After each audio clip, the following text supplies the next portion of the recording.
He's back with us. Enjoyed his time off. It was like 8 minutes.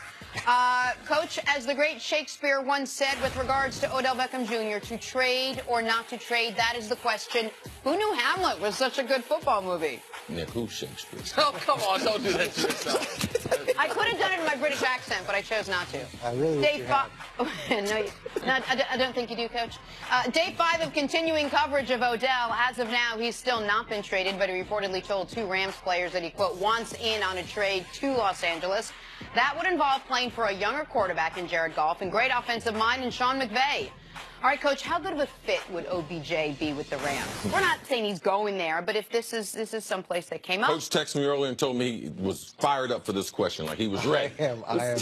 Yeah, well, I would love to see that happen. I think this would be fantastic. And this is one of those years where I wish they had Hard Knocks at the facility, because to insert another dominant personality with a young head coach, I can't wait to see how this all plays out. Now, look, I think if they're winning, it's all good. When you're winning, there are no problems in the world, and personalities all kind of fall in the line. It's when you hit adversity, it's when you hit a rough patch, then you suddenly start to see who runs for cover and who steps up. So adding another high-maintenance personality into that locker room, I think would be fun to watch. Let me ask you this. If they were to add Odell in L.A. and they were to be super successful, would that change some of your beliefs on team building and about what is and isn't important? Because, like, one of the things we joke about, you and I disagreeing a lot, but one of the fundamental differences is I first, foremost, and sometimes last as well, think talent, talent, talent. I'll deal with all the rest of it. You are much more concerned, not that you're disregarding talent at all, but much more concerned about how guys are going to mesh, how we're going to work together, thinking about when we do hit the potential adversity, how do guys react. So if a team like this were to come together and be super successful, would that change your opinion on this at all? Well, is it super successful in the short term? Is it super successful in the long term? Are you saying this is a formula that's built to last? They go win the Super Bowl. Or are these, okay, if they go win the Super Bowl, it'll change everybody's approach to it. It hasn't really worked yet. With Marty Schottenheimer, I remember talking to him, and he had really, really good teams. And he said the biggest mistake he made as a coach is one year he was coming off, I think, a 13-3 season or 14-2. He thought, I'm close. I'm really close. I'm one player away. One player away. And he went and got a couple players that were difficult players to handle. And he said it lit a fire in the locker room that he couldn't put out with as much as experience as he had, with as veteran a locker room as he had, with as much success as he had, and he learned from that. And right, I think the attitude of the athlete comes into play more in on a baseball team and on a football team, and it's because of the numbers. And not only because of the numbers, I don't think people understand the amount of hours that you spend together. The NFL is the only time that you sleep with the guys, you eat with them, you go to the bathroom with them, you shower, you steam, sauna, work out together. Very intimate. That does not happen with the other I didn't realize sports. all those other things were happening. It doesn't happen. I mean, we're getting to work 6:30, 7 in the morning. We're getting home 6:30 to 7 at night. That's 10 to 12 hours that we're confined to the same space. We live together. It is a family. Basketball team's not no family. You know, hockey team's not a family. A football team is a family. So all those personalities. And it's a huge family, is your point. It's 50 to 70 guys when you talk about everything. And it's no different than your kids. Man, you see one of your kids, one of your daughters see you doing something for one of them, and you're not going to do it for the baby one? No, the baby girl ain't going to be having that. Right. The football players are the same way. You can't have all these double standards and everything. To establish a franchise, to establish an organization, you need some common themes that we're all here with a lunch pail and we're trying to work for a common goal. If you put Odell on the Rams, you think his #1 goal is to win the Super Bowl? Yeah. What about getting paid? Well, I would. Okay, I guess I'm assuming whoever trades for him is giving him the contract before he even gets there. But go ahead, sure, fine. If he hasn't gotten his contract, yes. Right. And now what about Talib? He's won a Super Bowl. He might want to get extended or to make sure he plays well enough. What about Aaron Donald's waiting on a contract, and Ndamukong Suh's on a 1-year deal. I mean, you got a lot of moving parts that, man, are going to be. It's an explosive situation, even if you win. It's an explosive situation.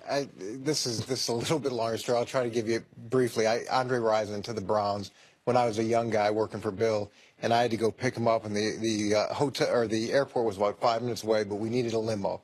So we go pick him up. We get him a limo. He's in the back of the car. He's getting $5 million to sign, which at that point was unheard of. And the press conference is at noon. Nobody had cell phones back then, and it's like 11:45. I'm like, Andre, we got to go in. He's like, no. I'm like, everybody's waiting. No. So I go in and talk to Bill, and he's like, you go tell that guy, you know. Yeah. So I go, Andre, I'm a young guy. Doesn't come out, ends up making everybody wait for an hour. And that was just a precursor of things to come. He got in the locker room.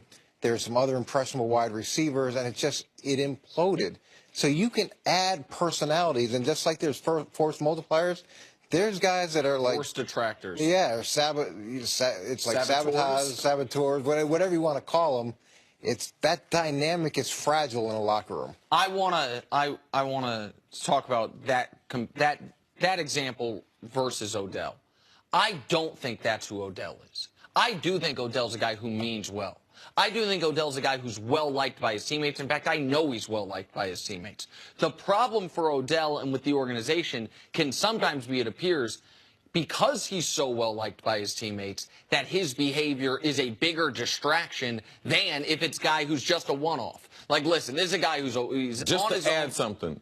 You can be liked by your teammates, but there's 70 guys in there. Everybody ain't gonna like you. Sure. Now, that's for sure. Now, some of the new guys that they got out there, they're not gonna have no patience for a guy like Odell to come in and do any of that stuff. I don't listen. When you say some of that stuff again, like I don't think there are many pro football players. You tell me if I'm wrong. You're wrong. Hold on. Can I say it? Let me. I don't think. Do you think there are a lot of teammates on his teammates on the Giants that were highly bothered by the video that came? Hold on. That were highly bothered by the video that came out, or will only be bothered if he gets suspended related to the video that came out? It's bad. There was not a good thing with the video.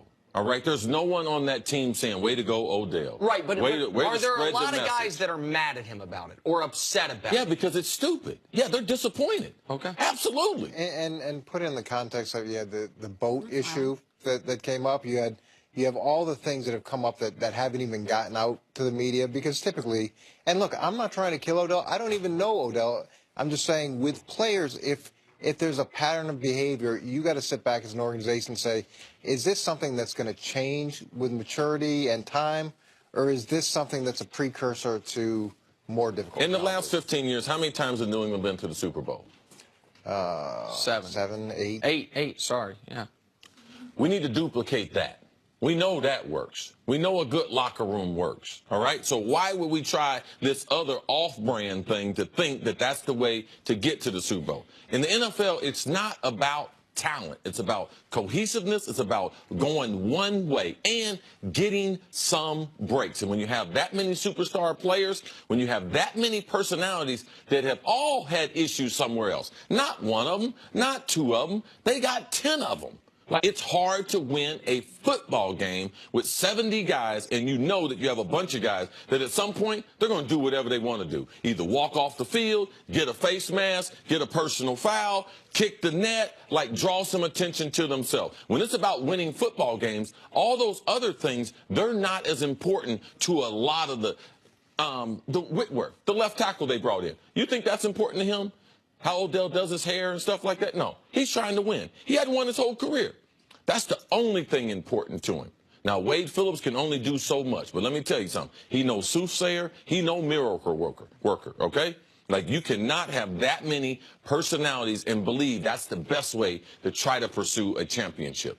It's been proven to be wrong. Hey, Coach, have a good Passover and a good Easter. I know both are equally important to you. They are. Thank you so much for being here. Have a great weekend. Good trip back to See you, Cleveland. Coach. Thank you. Coming up, At this point now, I just hope he goes to the Rams. why does Kevin Durant keep getting ejected? Next on First Things First. Man. Go to the Rams. Break all of the 98